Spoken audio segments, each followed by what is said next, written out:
journal.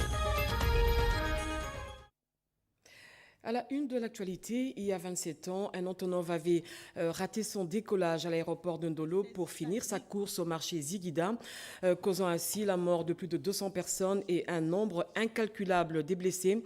27 ans après, rien n'a été fait pour délocaliser ce marché qui reste un danger permanent pour la population. Vous le suivrez dans ce journal. Et puis l'UDPS s'engage à donner un deuxième mandat à son autorité morale après sa brillante élection en 2018. C'est l'une des résolutions prises au cours de la session extraordinaire de Kisantu par la Convention démocratique qui a entériné la candidature unique de Félix-Antoine Tshisekedi Tshilombo à la présidentielle de 2023.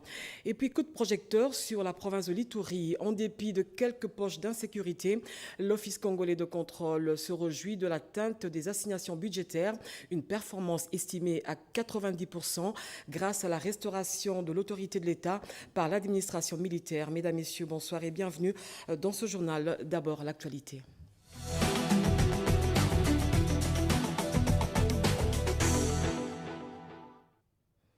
Bonsoir. C'est des images insoutenables. Plus de 200 personnes avaient trouvé la mort le 8 janvier 1996. Un Antonov avait raté son décollage à l'aéroport de Ndolo et finira sa course au marché Ziguida en prenant feu.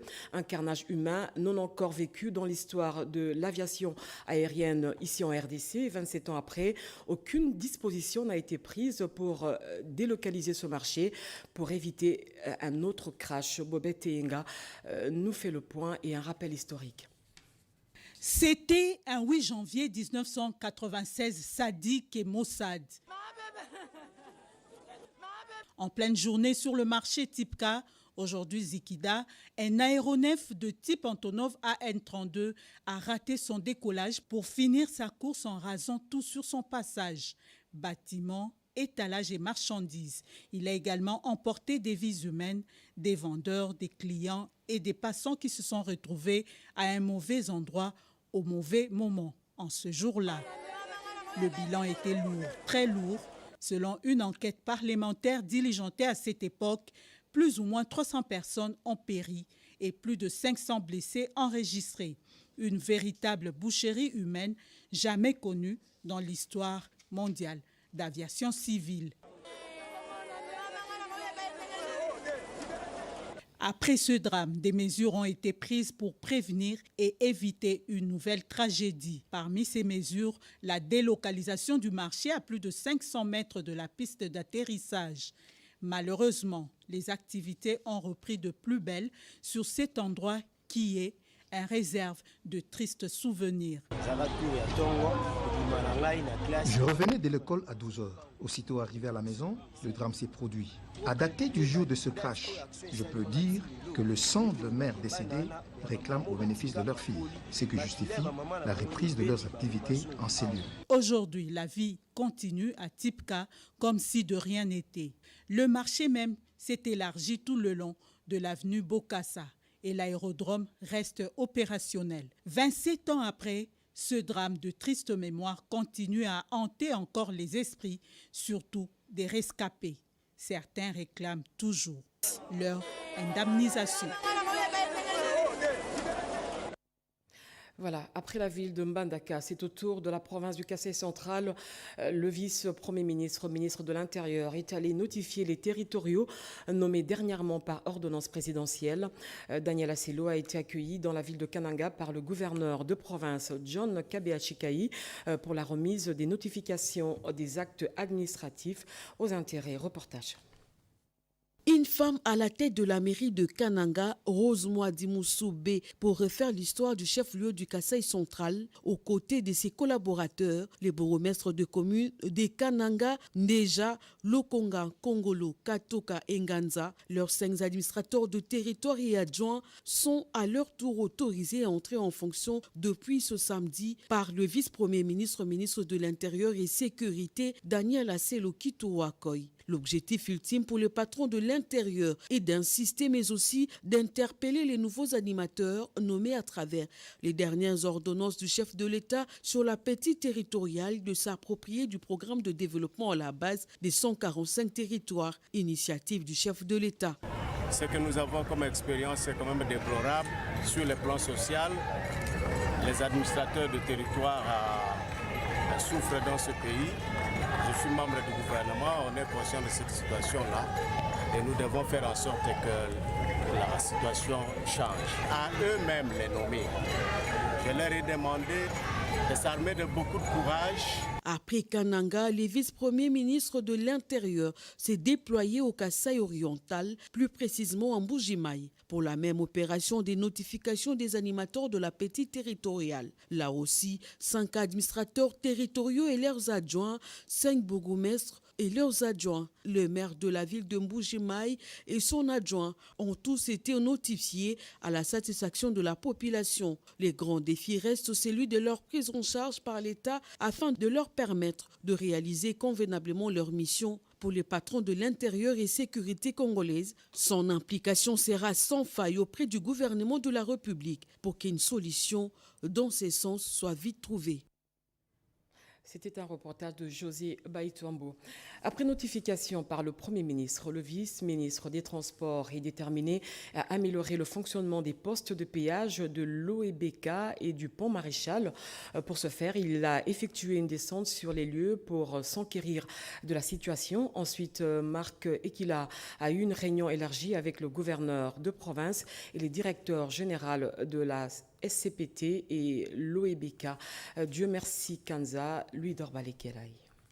C'est à 9h30 que Marc Ekila est arrivé à Matadi par l'aérodrome de Chimpi. Dans sa suite, le DGA de la SCTP-SA, Jean-Pierre Bambi, il a été accueilli par le ministre provincial des Transports au bas de la passerelle avant de saluer cadres et agents de l'OEBK et de la SCTP, ainsi que plusieurs militantes et militants des partis politiques de l'Union sacrée, notamment l'AFDC et l'UDPS. Marc Ekila, ministre intérimaire, tour à tour, a visité des postes de péage de l'OEBK sur le Dérive, mais aussi les lieux où un camion venant de Cabinda pour Luanda a fauché la vie de 5 personnes il y a quelques jours. Puis s'en est suivi la visite des ancrages du pont Maréchal sous l'explication du DG de l'OEBK, Jean-Claude Mavambou, et le port de la SCTP. Il a suivi les explications des services compétents sur les difficultés actuelles de cette entreprise, notamment la réduction inquiétante du nombre de quais passés de 9 à 2 avec une faible quantité de déchargement des navires, ce qui impacte sur le chiffre d'affaires de la SCTP. Le ministre AI des Transports a pris bonne note des problèmes lui posés par la délégation syndicale et le cadre de la SCTP avant de promettre d'en faire part au gouvernement. Après avoir rendu visite de courtoisie au gouverneur de province Guy Bandou, Marc Ekila a également présidé le même jour une importante cérémonie de mise à la retraite des agents et cadres de l'OEBK. Cette cérémonie a eu lieu en présence du président de l'Assemblée provinciale, Jean-Claude Vwemba, ainsi que la délégation du gouvernement japonais qui a construit les ponts Maréchal vers les années 1982 dans le cadre de la coopération nippon-congolaise. Grâce à la restauration de l'autorité de l'État, je l'ai dit au sommaire, par l'administration militaire, l'Office congolais de contrôle de la ville de Bunia se réjouit des assignations budgétaires réalisées durant l'année 2022. Cette performance est estimée à 90%. Freddy Ngwaomoja l'a dit au cours d'une cérémonie d'échange des vœux. Junior Selemani. Les forces armées de la République continuent à imposer la paix dans la province de l'Ituri. Grâce à cette accalmie, les régies financières redonnent les lettres de noblesse à cette province, listée parmi les grandes pourvoyeuses des recettes au budget de l'État. Dans le cas de la mobilisation des recettes, l'Office congolais de contrôle a atteint 90% des recettes en termes d'assignation. Et la recette pour cette prouesse dans une province sous état de siège? C'est plus la conscience professionnelle qui nous a caractérisés, ce que nous constatons sur le terrain, les efforts fournis par les autorités du pays de restaurer la paix en Ituri, et en commençant par le président de la République, Félix-Antoine Tshisekedi. Il y a le lieutenant général Luboya, gouverneur de la province, mon général. Nous avons travaillé vraiment à la satisfaction de nous tous, d'abord de nos dirigeants et même de nous-mêmes, étant donné que sur les assignations qu'on nous a données par la direction générale, en tout cas à 90%, nous avons réalisé ces assignations là-bas. Les travailleurs sont plus que motivés, en témoignent ces cadres lors de la cérémonie d'échange de vœux. Rien ne plie à démontrer.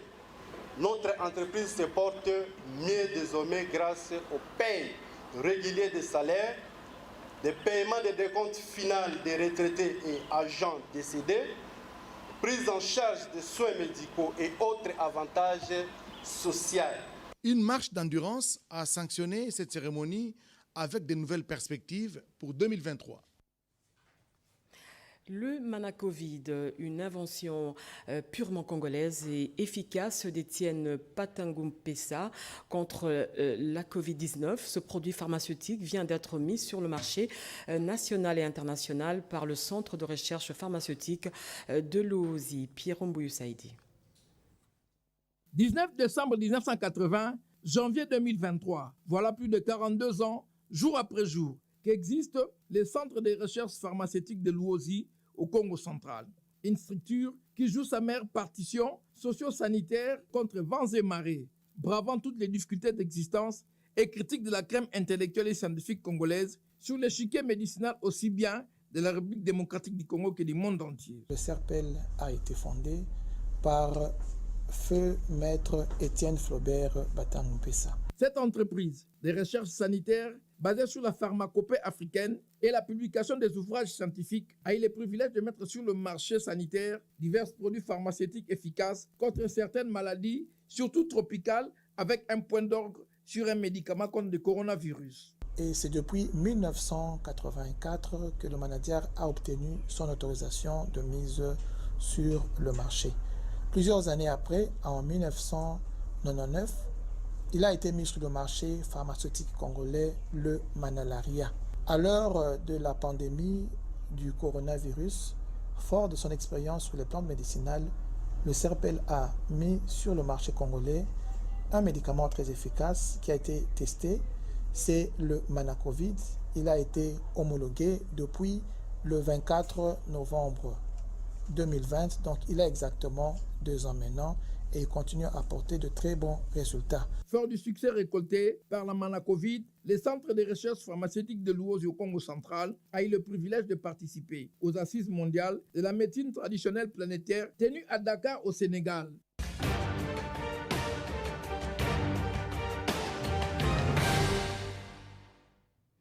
Au terme d'une visite de 5 jours dans la province du Kasaï oriental, le président de la République a regagné Kinshasa, la capitale. En semaine, Félix Tshisekedi a présidé une réunion de sécurité élargie à la MONUSCO et à la force régionale de la communauté de l'Afrique de l'Est. La semaine du président avec Pierre Kimbamesomé. Le président de la République, Félix-Antoine Tshisekedi Tshilombo, a regagné Kinshasa le mardi au terme d'une visite au travail de 5 jours en Mbuji-Mayi, au Kasaï oriental. Peu avant de quitter la ville diamantifère, le chef de l'État a eu des entretiens avec 5 gouverneurs de l'espace Grand Kasaï à qui il a donné des nouvelles orientations sur le programme de développement de 145 territoires. Le chef de l'État a présidé par ailleurs la réunion du Conseil de sécurité élargie du Grand Kasaï à laquelle ont pris part les gouverneurs respectivement du Kasaï oriental, du Kasaï central, du Sankourou, de l'Omami et du Kasaï. Aucune déclaration n'a été faite à l'issue de cette rencontre. En Mbuji-Mayi, le président de la République a effectué quelques visites d'inspection de travaux d'infrastructures, notamment à Kabea-Kamwanga, où il a visité à Kenankuna le centre d'intégration sociale Étienne Tshisekedi Wambulumba et les sources d'adduction d'eau potable aménagées par la fondation Mutota. Le chef de l'État s'est aussi rendu à Mopompa, dans le secteur de Kabea-Kamwanga, où il a inauguré une école primaire moderne dénommée Étienne Tshisekedi Wambulumba. Cette école moderne dispose de 24 salles de classe spacieuse. Elle a été construite par les services nationaux. À Kinshasa, à la Cité de l'Union africaine, le président de la République, commandant suprême des forces armées de la RDC et de la police nationale, a présidé des réunions de sécurité et de défense avec la MONUSCO. La réunion concernait notamment, selon le porte-parole du gouvernement Patrick Mouyaya, qui en a fait le compte rendu, le renouvellement du mandat de cette force onusienne sur base de la résolution 2666 du Conseil de sécurité des Nations Unies. La réunion élargie à la force régionale de la communauté de l'Afrique de l'Est consistait à discuter sur des missions conjointes respectives qui doivent être accomplies dans le cadre de la force de l'EAC. Ces réunions ont permis à la partie gouvernementale, à la MONUSCO et à la force régionale de l'EAC de se mettre ensemble pour évaluer leurs actions communes, de voir comment renforcer et planifier les opérations futures. Le président de la République, Félix-Antoine Tshisekedi Tshilombo, a rendu les derniers hommages au caporal Albert Kounyoukou, les derniers des anciens combattants, à l'esplanade de la morgue de l'hôpital du Cinquantenaire. Ancien combattant de la guerre mondiale 1940-1945, Albert Kounyoukou est décédé le 25 novembre 2022 à l'âge de 100 ans. Le président de la République a déposé une couronne de fleurs devant le dépouille de l'illustre personnage, geste posé ensuite par le Premier ministre et tous les autres officiels présents à cette émouvante cérémonie.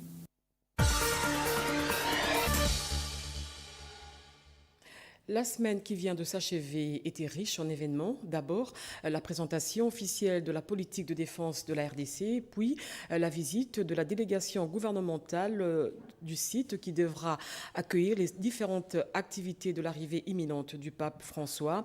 Et enfin, le coup d'envoi des travaux de construction de la route qui va relier la ville de Mbujimayi et Lomami dans la province du Kasaï. Chantal Okoloba. Dans la semaine qui s'achève, la toute première de l'année 2023, on retiendra la présentation officielle du document de la politique de défense de la République démocratique du Congo. Un document qui répond à la préoccupation de la défense congolaise. Par ailleurs, dans le cadre de la coopération bilatérale entre la RDC et la Turquie, le gouvernement militaire du Nord Kivu a réceptionné les matériels militaires modernes, dont du gouvernement turc. Entre-temps, la pluie du 30 décembre dernier a causé d'énormes dégâts matériels, notamment à l'aéroport d'Njili à Kinshasa. Le vice-ministre des Transports, Marc Ekila, a visité l'espace aéroportuaire endommagé. Au volet infrastructure, pour permettre l'élargissement de l'avenue Landou dans la commune de Selimbaou et liée à Ngaliema, toutes les maisons construites sur les deux avenues ont été démolies par l'Office des voiries et drainage pour faciliter les travaux.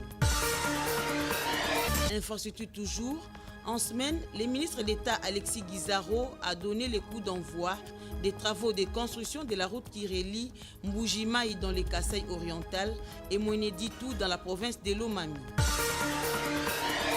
L'arrivée du pape François en RDC est imminente et Kinshasa est dans la fièvre des préparatifs pour son séjour du 31 janvier au 3 février 2023. Toujours en semaine, le Premier ministre Samalou Kondé, à la tête d'une forte délégation, a visité les sites devant accueillir les différentes activités. Les martyrs de l'indépendance étaient célébrés cette semaine. 64 ans après les événements du 4 janvier 1959, la rédaction a fait un rappel historique sur les faits et les stades IMCA. La semaine a été également marquée au niveau mondial par l'inhumation du pape émérite Benoît XVI. La cérémonie funéraire a eu lieu à la cathédrale Saint-Pierre de Rome. Cérémonie présidée par le pape François. En sport, le roi du football Pelé tire sa révérence à l'âge de 82 ans. Il a été mis en terre cette semaine. Et enfin, les stades Kibasa Maliba à Lubumbashi ouverts de nouveau au public. C'est après 6 mois de travaux.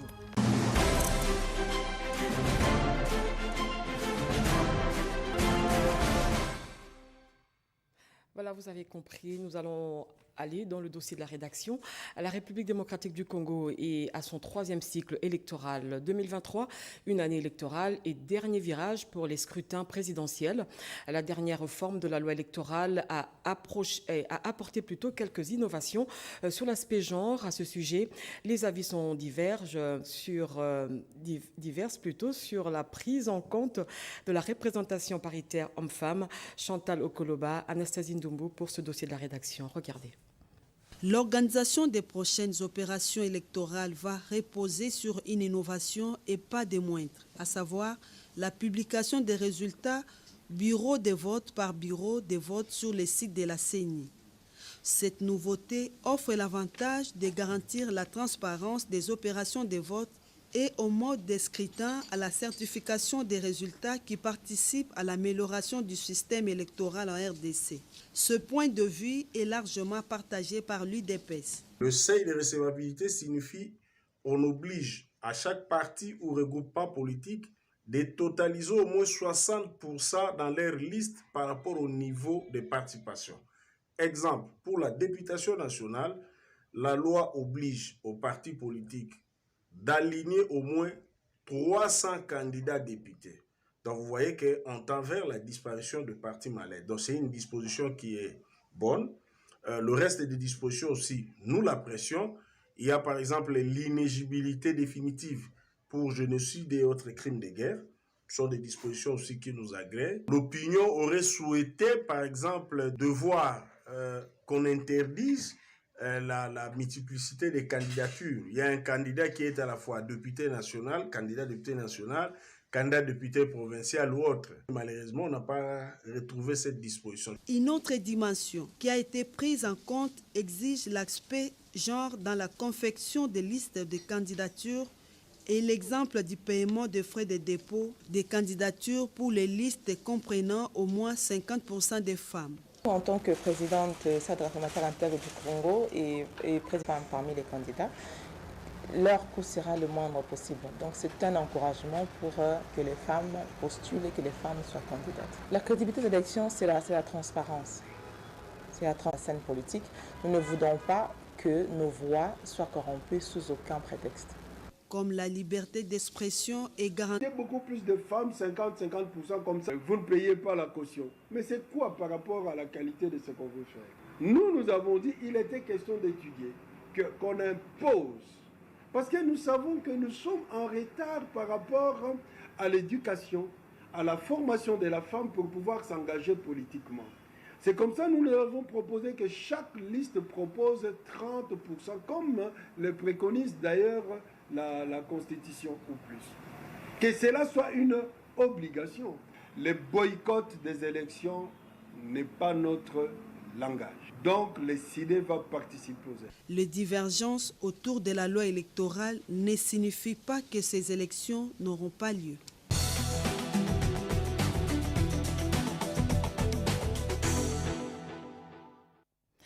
Dans l'actualité, le directeur général du Fonds de promotion pour l'industrie a séjourné dans la ville de Mbuji-Mayi. Sur place, il a visité quelques chantiers, parmi lesquels le centre de santé de la dite ville. Regardez. Poursuivant sa ronde à Mbuji-Mayi, Bertin Moudi Mouchisekedi, directeur général du Fonds de promotion de l'industrie FPI, a inspecté l'état de projets financés par son institution dans cette partie du pays, notamment les infrastructures scolaires et sanitaires. À savoir, le complexe scolaire du 4 janvier a connu un aménagement de 5 bâtiments, dont 2 ont été rénovés et modernisés. L'école compte désormais 25 salles de classe aménagées selon les normes internationales. À l'hôpital général de référence de la Mouya, Bertin Moudimbu a été informé que ce chantier à ce jour a atteint 99% de grosses œuvres et 77,9% de secondes œuvres. Cet hôpital général de référence de la Mouya aura 9 services tels que le bloc gyné-obstétrique, le bloc opératoire, la pédiatrie, la médecine interne, l'imagerie, les soins intensifs et le laboratoire. Au niveau de la deuxième infrastructure scolaire, le complexe scolaire Kalenda Moudichi, les travaux des grosses œuvres sont finis pour les 13 bâtiments, dont 10 sont neufs et 3 ont été rénovés. Cet établissement scolaire comptera 45 salles de classe. À l'hôpital Saint-Jean-Baptiste de Cancélé, le constat fait par Bertin Moudimbu indique que les travaux des grosses œuvres sont très avancés. 10 bâtiments au total, dont 7 ont été construits et 3 autres ont été rénovés. L'hôpital disposera de 12 services, d'une morgue d'une capacité de 60 corps et d'une capacité d'accueil de 200 lits. Il convient par ailleurs de souligner que toutes ces infrastructures modernes seront dotées de fournitures et d'équipements adéquats pour le bon fonctionnement de tous les services et la prise en charge des étudiants et des patients. Je l'ai dit au sommaire, Félix Tshisekedi, désigné comme candidat unique à la présidentielle de 2023, une décision prise au cours des travaux de la session extraordinaire organisée par la Convention démocratique qui se trouve être l'organe délibérant du parti présidentiel. Augustin Kabouya, quant à lui, a été reconduit à son poste de secrétaire général du parti. Alain Bikaï pour le reportage. C'est à l'unanimité que l'Assemblée a adopté les résolutions issues des travaux en commission de la session extraordinaire de la Convention démocratique du parti. Parmi les grandes résolutions de ces assises, les choix de Félix Antoine Tshisekedi Tshilombo comme candidat de l'UDPS à l'élection présidentielle de cette année et la reconduction d'Augustin Kabouya à son poste de secrétaire général. La Convention démocratique du parti vit l'urgence et la nécessité. Décide, article 1er, la désignation de M. Félix Antoine Tshisekedi Tshilombo, haute autorité politique de référence du parti, comme seul et unique candidat de l'Union pour la démocratie et le progrès social à l'élection par scrutin direct. Dans ses premiers mots, les nominés du jour, Augustin Kabouya a salué la clairvoyance des participants à cette messe politique. Vous venez de sauver l'œuvre d'Étienne Tshisekedi Tshilombo et notre avenir politique. Nous avons traversé beaucoup de zones de turbulence, ce qui est tout à fait normal. Mais nous venons de franchir le premier pas.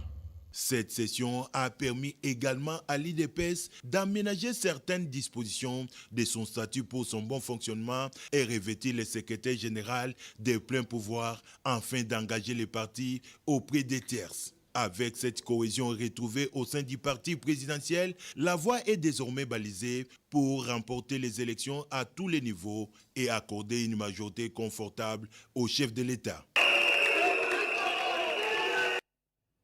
Et puis le coordonnateur de la dynamique progressiste révolutionnaire a animé une matinée politique sur le processus électoral en cours. À cette occasion, Constant Mutamba a dénoncé la dernière sortie médiatique du secrétaire permanent du PPRD, Emmanuel Chadari, qui déclarait que son parti n'est pas concerné par ce processus d'enrôlement initié par la CENI.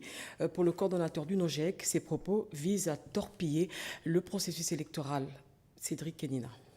Une approche pédagogique pour une participation active à l'opération d'enrôlement des électeurs au cours de cette grande matinée politique axée sur les enjeux politiques de l'heure. La dynamique progressiste de l'opposition républicaine, son président, Maître Constant Mutamba Tungunga, devant les militants, a plaidé pour une paix dans l'est de la RDC pour permettre au peuple de jouir pleinement de ses droits, notamment à l'enrôlement. Maître Constant Mutamba a demandé également aux jeunes de se désolidariser des politiciens au discours des renards qui, pour lui, sont des ménopausés politiques qui sont à la quête de leurs intérêts personnels. Message reçu 5 sur 5 par les membres et cadres de la DIPRO. On demande à toute la population congolaise de pouvoir s'enrôler massivement pour aller aux élections exclusives. Cette grande sortie est la première pour ce début de l'année 2023. D'autres rencontres du genre sont au rendez-vous au siège de la DIPRO. La présidente de la Fondation Grâce, Amy Coutinho, a échangé avec les jeunes quinois à la place IMCA sur le processus électoral. Amy Coutinho les a exhortés à s'enrôler massivement pour un choix judicieux des futurs dirigeants en 2023. Eric Abamba. La première tentative aura été la bonne. Pour ce premier coup réussi, grâce à Amy Coutinho a pu mobiliser au-delà de toute attente. Des centaines de jeunes venus de tous les coins de la capitale ont afflué la place UMCA pour écouter celles sur qui ils peuvent désormais espérer pour leur avenir. Devant cette foule, grâce à Amy Coutinho, surnommée par ces jeunes la nouvelle Jeanne d'Arc, avait un seul message. Elle les a appelés à s'élever pour réécrire une nouvelle histoire de la RDC qui est un héritage commun de tous les Congolais. Une nouvelle histoire qui ne peut se réaliser que grâce à l'obtention d'une carte d'électeur qui permettra à tous les Congolais, lors des prochaines élections, à passer à un vote sanction. Un message capté dans toute son entièreté et a valu une salve d'acclamation. Pour prêcher par l'exemple, juste après son message, cette oratrice du jour, accompagnée de ces jeunes, s'est automatiquement dirigée dans un centre d'enrôlement. Devant le membre de la CENI, Grace Amy Coutinho a fourni tous les renseignements sur son origine avant de se faire photographier et obtenir sa carte d'électeur, qui lui donne désormais le droit de voter et d'être aussi candidate. Moment favorable pour lancer un message à tous les Congolais à l'âge de voter de faire comme elle pour participer au choix des nouveaux dirigeants du Congo de demain. Alors aujourd'hui, c'était une journée assez spéciale, une sensibilisation des jeunes concernant le processus électoral. J'aimerais les encourager aussi d'autres personnes à pouvoir aussi s'enrôler parce que c'est un élément très important si nous voulons relever, faire encore contribuer à la progression de notre pays. C'est dans une effervescence totale, rythmée de quelques sons musicaux, que Grace Amy Coutinho s'est séparée de ses auditeurs. Le conseiller du président de la Chambre basse du Parlement en matière sanitaire s'est acquitté aussi de son droit civique. Sharon Joly a obtenu sa carte d'électeur en se faisant enrôler. Sylvie Mwembo. Opérer un bon choix lors du prochain scrutin en évitant de tomber une fois de plus dans le piège des démagogues, tel est le message phare du conseiller du président de l'Assemblée nationale en charge des affaires sociales et sanitaires, Sharon Joly Kokoyi, qui venait d'obtenir sa carte d'électeur. L'occasion pour le docteur Sharon Joly de relayer le message du chef de l'État Félix-Antoine Tshisekedi Tshilombo appelant la population à s'enrôler massivement. Président de la République démocratique du Congo, Félix-Antoine Tshisekedi, lors de son obtention de sa carte d'électeur à Mbandaka, et mon autorité morale, Christophe Mbosso Kodia Pwanga, lui aussi, qui a obtenu sa carte d'électeur à Kenge dans son secteur. Alors, il lance encore le message à la population de Moamba. L'autorité morale, Christophe Mbosso, m'envoie pour dire à la population de Moamba de venir s'enrôler massivement ici, car les élections auront bel et bien lieu. L'occasion était également donnée aux conseillers du speaker de la Chambre basse du Parlement de conscientiser les jeunes au changement de mentalité en s'abstenant de poser des actes inciviques lors de prochaines élections voulues, transparentes, paisibles et démocratiques. La stabilité de la République démocratique du Congo dépend aussi de ses bonnes relations avec l'État Israël, une nation choisie par Dieu. Ayant compris cela, plusieurs serviteurs de Dieu l'ont expliqué au cours d'une matinée de prière organisée par Africa Bliss Israël. Gina Wabewa, Jean-Louis Ilunga, ils étaient présents.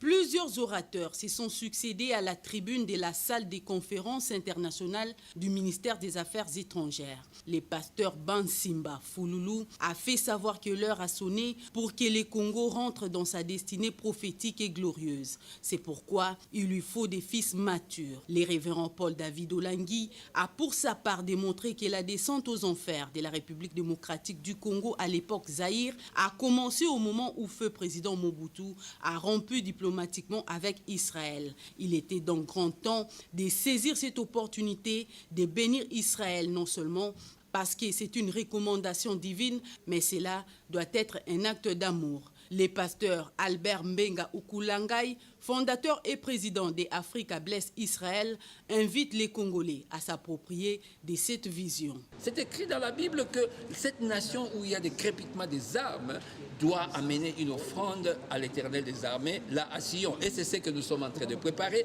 pour mobiliser le Congo tout entier pour bénir Israël le 12 février 2023, ici à Kinshasa, dans toutes les provinces et même dans la diaspora congolaise. Bien auparavant, la reine des Midi a, au cours de cette manifestation, invité la République démocratique du Congo à poser un acte de son rachat envers Israël. L'Afrique et Israël sont en alliance depuis des siècles.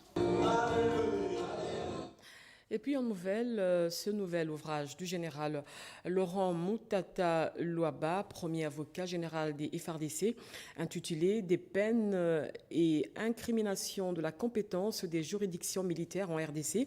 L'ouvrage est publié aux éditions du service de documentation et d'études du ministère de la Justice et Garde des Sceaux. Cet ouvrage comprend 349 pages. Il est subdivisé en 3 chapitres qui abordent le concept intérêts fondamentaux ou de la de la nation comme indépendance, l'intégrité du territoire et sécurité, la réforme républicaine des institutions, les moyens de défense et de diplomatie, la protection de la population, même à l'étranger. C'est un livre que je vous recommande de lire.